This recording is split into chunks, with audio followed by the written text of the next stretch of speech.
teach you how to write sentences or to read? Or Yeah, it's got all that. As a matter of fact, the back of the cover page, this is the key to the book. This one page took 6 years of my life to write, 12,000 hours of study, to go and travel all over the United States. I spent a great deal of time in the fifth basement under the Philadelphia Library. It's a top secret library facility with books that go back 600-700 years. And once I get into the old books, I can syntax 2/3 of all the missing words. What's unique about what I do is you can put anything in front of me and I can tear it apart and tell you what it meant, what the condition of thinking of the individual was, how it cross-referenced with history, and then rewrite it in the correct format, showing you the secrets that were built inside of each word through the parse and the right way that the math shows that the sentence should have been written.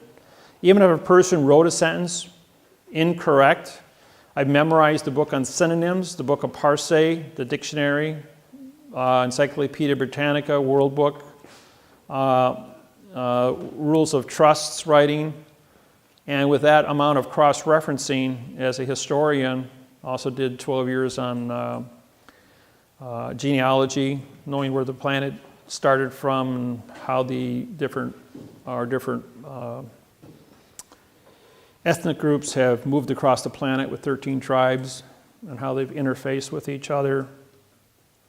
So my my background is very unique. I sleep 3 hours a day. I didn't sleep for 8 years completely. I was, for those that don't know, I died on December 3rd, 1975. I had my right kidney removed. Both of my adrenal glands were surgically removed by a South Korean doctor in an operation. I had gotten sick. My right kidney was killed I was caught in the 1968 riots in Milwaukee, and they kicked my right kidney like you tee a football off 7 times. I got pinned down by 8 boys.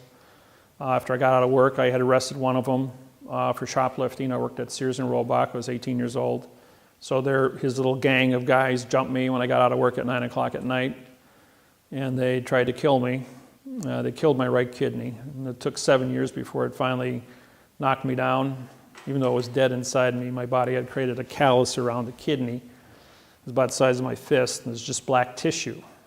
Because of the poison leaking into my system, it created a super immune system fighting this poison on a full-time basis for 7 years. When they removed that, the doctor, who had never operated on a human being before, cut my right adrenal gland out with it because it's attached to the kidney. Then he thought he was supposed to remove my left kidney, which was healthy. So he cut that in half and took out my left adrenal gland and half my left kidney.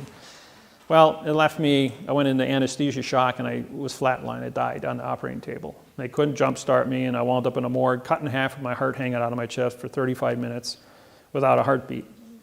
I mean, it's in plain view, the coroner and the nurses down there. And then as soon as they signed my death certificate, according to the coroner, they had an exact time and location. So whatever the future event took place, they had a recording of an individual in a morgue at an exact point in time with an exact match, and I was jump-started. My heart started beating, and they rushed me back upstairs, and they put me back together. I woke up 2 hours out of surgery and stayed awake for 8 consecutive years, going to school full-time and working 2 full-time jobs. I walked out of the hospital in 72 hours. Recovery time is 2 weeks for the loss of a kidney, and I walked out in 72 hours. So I got on this kick of studying. I was going to save my own life because I only had half one kidney, and he said I'd be dead in 3 years. Well, I'm 63 years old now. I was born on September 17th, 1949, and I haven't aged in 35 years. I stopped aging when my kidney. See, what happens is 2 years ago in London, they discovered the gene that causes aging in the human being. When I died when I was 25, my aging genes and my cells died also, and my DNA, according to what the doctors have been able to surmise.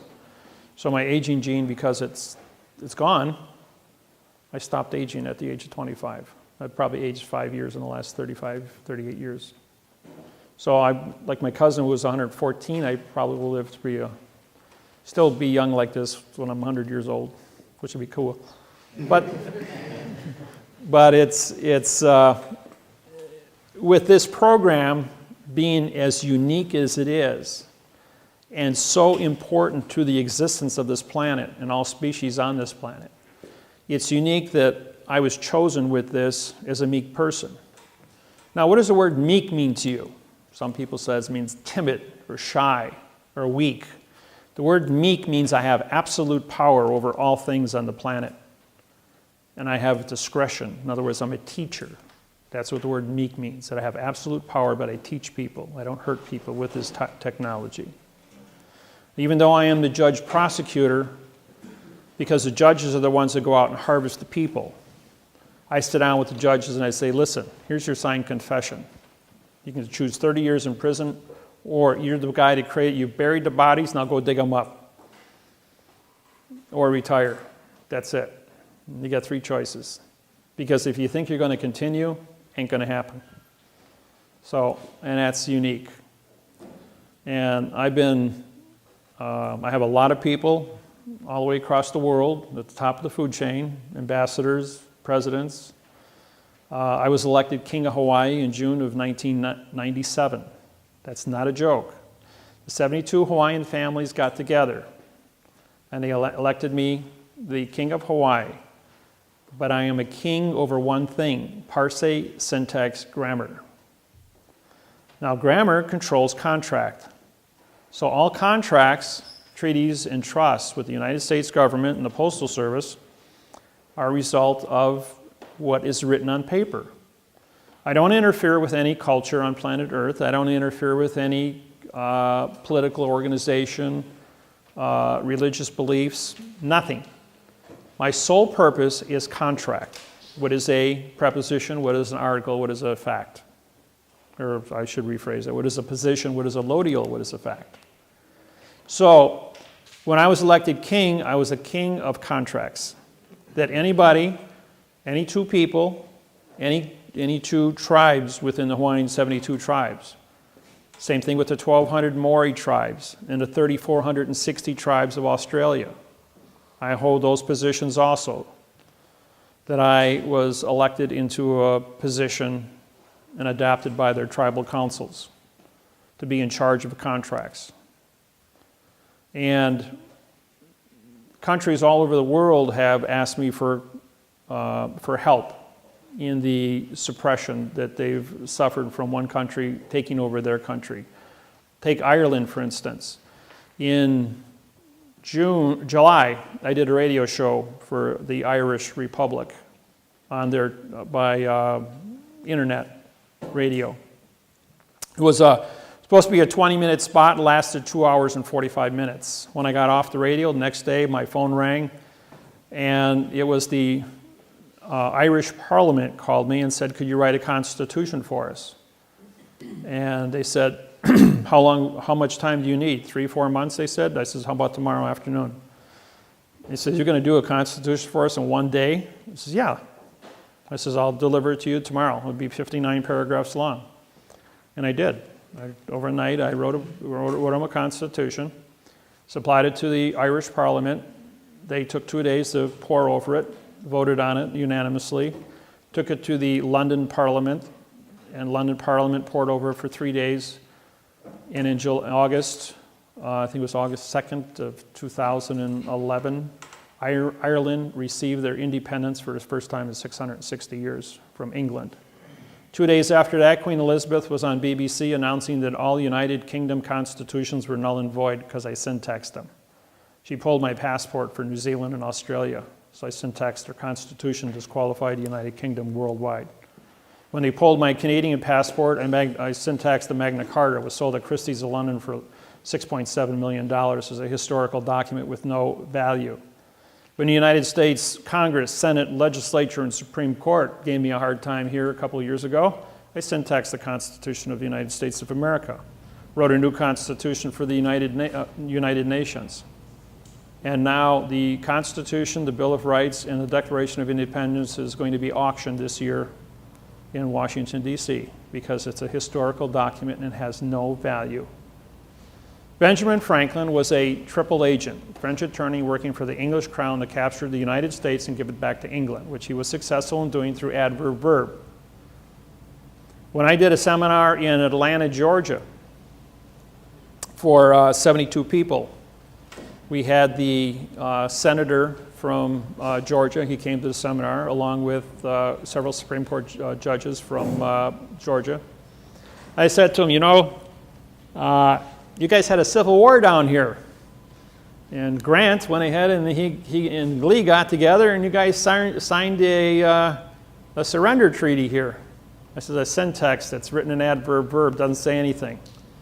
I says, the southern states are as independent as a Confederate agency as the North is. I says, you guys were never conquered by war. This is Title 28, Section 1359 is collusion. You had a gun to your head to sign a contract. The contract was written in adverb verb. Both people had a second grade reading level. You don't have a contract. You know what happened the next day? The Confederate flag was raised above the Capitol in Atlanta, Georgia. Made all the newspapers around the world. And all the southern states put up the Confederate flag on top of the Capitol buildings. Florida, South Carolina, Georgia, Alabama, Louisiana. Everybody's going like, what's going on? It says, you can't surrender to a gun in your face. When the Constitution of the United States ended on November 2nd, 1859, the United States of America did not exist. The South was an independent country. They created the Articles of Confederation.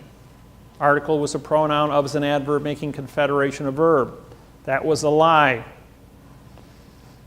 So they don't exist either. It's an illusion. So their illusion versus the United States of America, of is an adverb, making America a verb. Illusion. How does two illusions create a fact? They don't. So therefore, everybody's still independent. And I spell independent, I-N-D, a vowel and two consonants, no contract, because it's an opinion. So you got 8 billion people with an opinion about where you stand and who you are.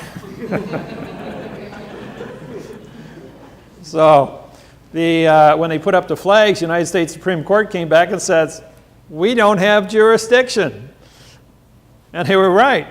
And they see, all these years, 150 years went by, and nobody knew what they were doing until I stood up and said, hey, the king has new clothes. And everybody knows the king has new clothes story. Question? Just want to go back to the book. I think on your website, I saw something referencing to some DVDs to study along with the book. All the DVDs from every seminar I've done since 1999 are on the internet. Free. Just type in David Wynn Miller videos. Anything you want. Facebook, MySpace, Twitter, Google, AOL, Yahoo. I can't even think of all the rest of them. They're up there. Gmail. And you'll get all the videos you want. There's 200 hours of different videos, seminars. There's the Facebook has got the 17-hour series from Australia. I went down there. That's when they pulled my visa. You see, I'm a federal judge in New South Wales, Australia, Auckland, New Zealand, and also a full barrister with the British United Kingdom. Now, I was awarded that because they couldn't win. They lost 129 cases to me. I've indicted 129 of their judges. And they don't know what to do with me, so they had to make me a barrister and a federal judge, thinking that that would be okay, you know? Well, the very last trial I was at, in the Land Environmental Court, the judge stood up 4 times and bowed to me. All of the lawyers coming and going in the courtroom during the time of the 1.5-hour presentation I put on in front of 4 TV cameras. I mean, these are the big TV cameras they had in the room there, which were broadcasted all over Australia to all the courthouses so that they could watch. And then I told the judge, I says, you know, Judge, you've been on the bench 28 years, but you're the new kid on the block. you got pulled for this duty, and you've only been sitting on the bench here in Land Environmental for 3 days. I says, and they set you up to come in front of me because they knew what I was going to do, and none of the other judges that were older than you wanted to get caught in my crosshairs. And I says, I'm the only judge in this court. I says, that seal you got behind you is a good cartoon. I called it a cartoon. The judge turns around and looks at it and says, yeah, it's a cartoon.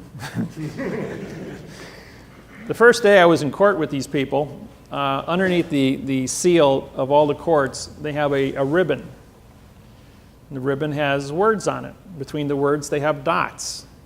Because it's a seal, a dot is used in 2 locations under syntax. On a seal, it's used as a prepositional phrase. On money, it's used as a prepositional phrase because of the restriction of space. So the dot between words, in other words, if I were to have a word here, if I put it here, it's called a period. But if I put it in the middle, that's a prepositional phrase. So if I did this, and I said for the possession, this would be for the width of the with the possession. Each dot would represent a prepositional phrase. And that's syntax, folks. I says, Judge, you're here talking to me in adverb verb. You're here filing paperwork in adverb verb, and yet your seal on the back of the wall says you are advertising syntax, which means you have to be correct. Otherwise, you're guilty of perjury by signed confession. I says, and I handed you a correct parse syntax grammar lawsuit, and I am the only federal judge, and I held up my oath, in Australia. I have the only correct written contract in front of you. I says, so I have the flag, I have the oath, and I have the paperwork, and the paperwork is the court, and I signed a stamp. Where's your signed stamp? I'm postmaster, banker, and judge of this courtroom. Judge stands up and bows to me. And after the 4th bow, he walked out of the courtroom, bowed to me backwards, surrendering the court to me as a chief federal judge of Australia. Then I went up to see the Supreme Court, and they locked me out.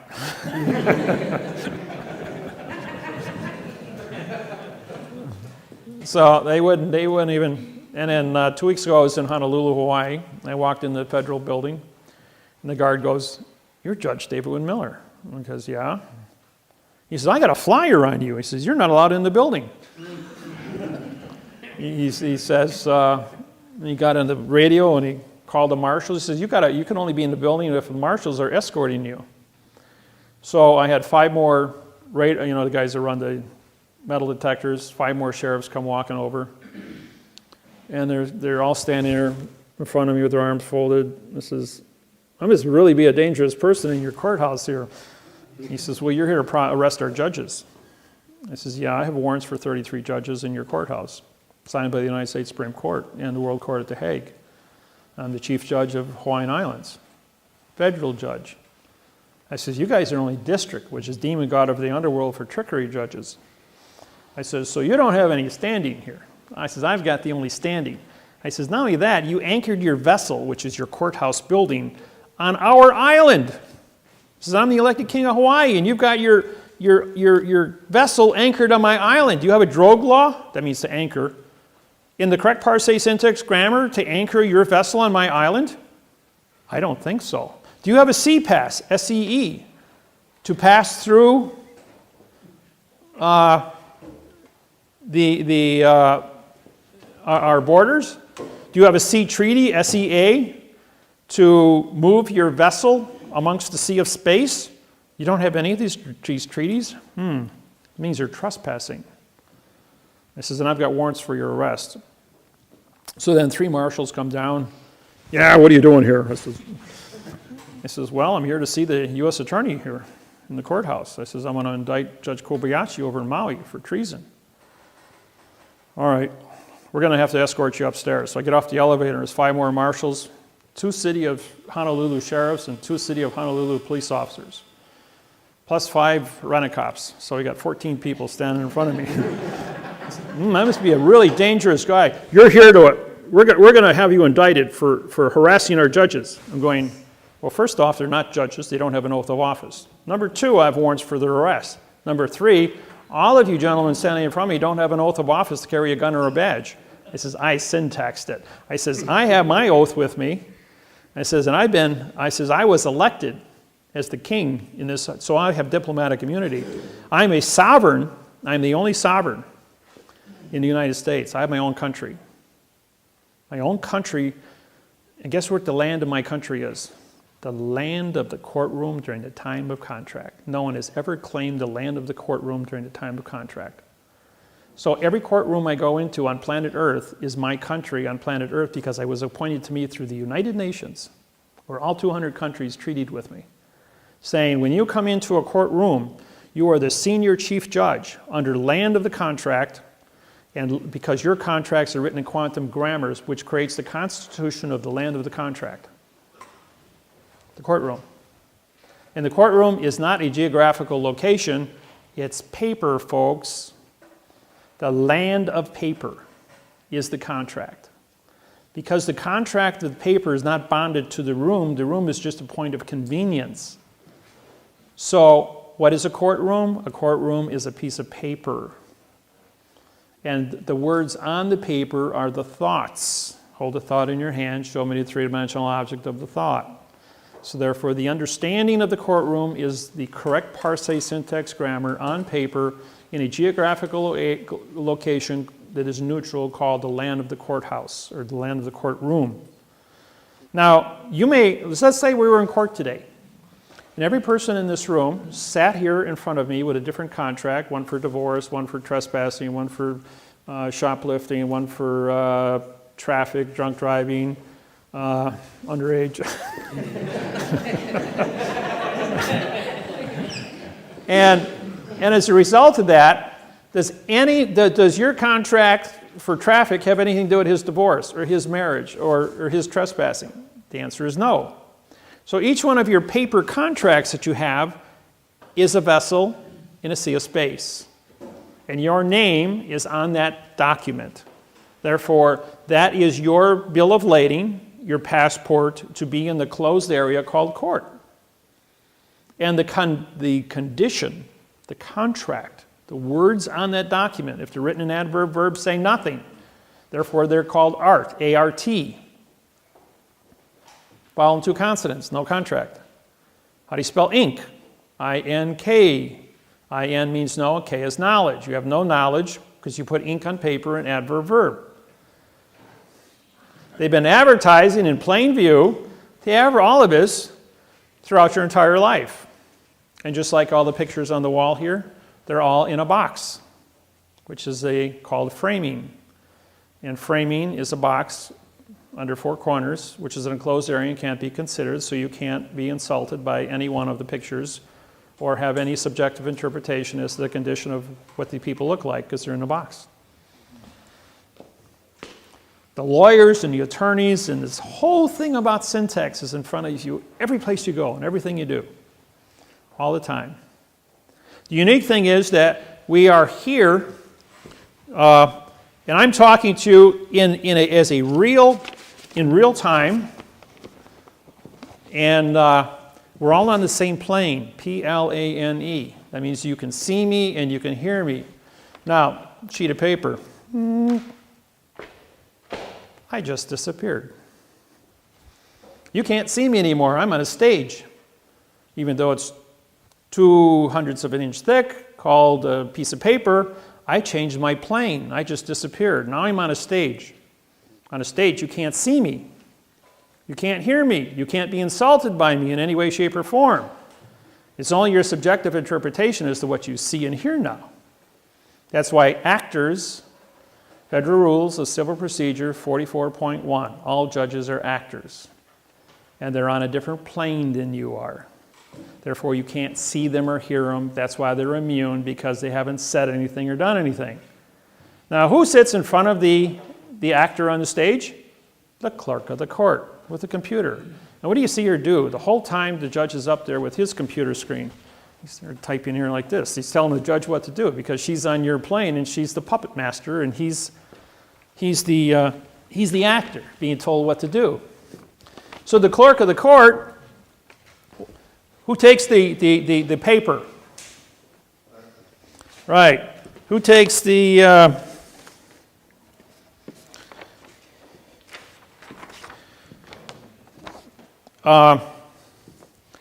clerk of the court takes your money, gives you a receipt. That's called banking. You go to the bank, the teller at the bank takes your money, cancels your check, gives you money.